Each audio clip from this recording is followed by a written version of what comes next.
Bonjour et bienvenue dans ce premier épisode de Ciné Sorties, le podcast de Télé Sorbonne qui vous informe sur les sorties du mois.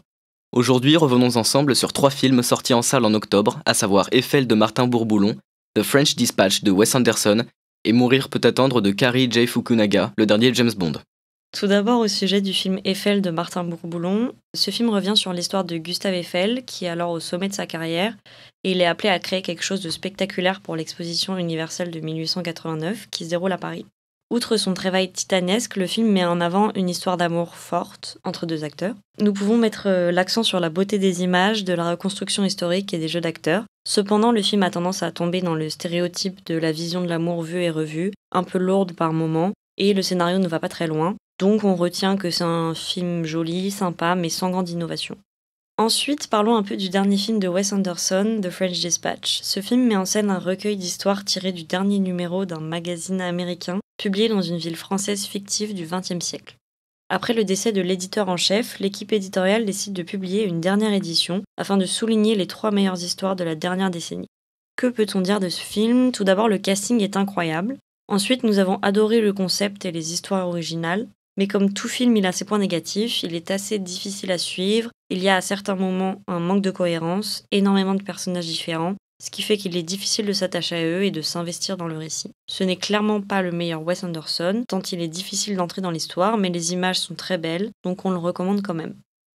Et enfin, revenons sur le film tant attendu par les fans de James Bond, Mourir peut attendre, de Cary J. Fukunaga. Pour résumer, James Bond n'est plus en service et profite d'une petite vie tranquille en Jamaïque, mais son répit est de courte durée car l'agent de la CIA, Felix Leiter, fait son retour pour lui demander son aide. Sa mission va se révéler plus traître que prévu et mener 007 sur la piste d'un méchant possédant une nouvelle technologie particulièrement dangereuse. Alors, que dire de ce dernier film avec Daniel Craig comme héros principal ?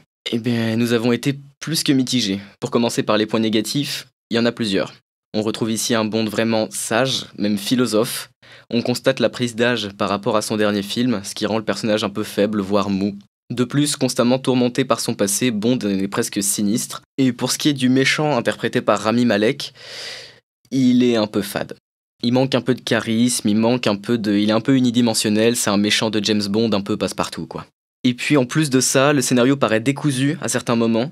Et quand il faut ajouter à ça la lenteur de certaines scènes, le film peut paraître vraiment long, surtout qu'il dure presque 3 heures.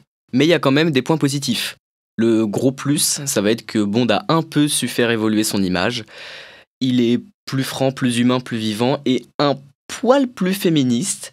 J'irai pas jusqu'à dire que le personnage de Léa Seydoux est un modèle positif, mais c'est pas le personnage féminin complètement unidimensionnel et qui n'est là que pour son physique. Elle a quand même un peu plus de background, c'est pas un progrès titanesque, mais c'est là, donc il faut quand même le mentionner. Et puis il faut pas non plus négliger l'exploration du thème James Bond paternel, qui est là aussi pas non plus révolutionnaire, mais qui est là, donc c'est important de le mentionner aussi.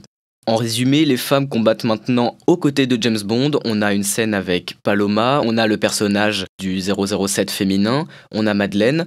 C'est cool, c'est sympa.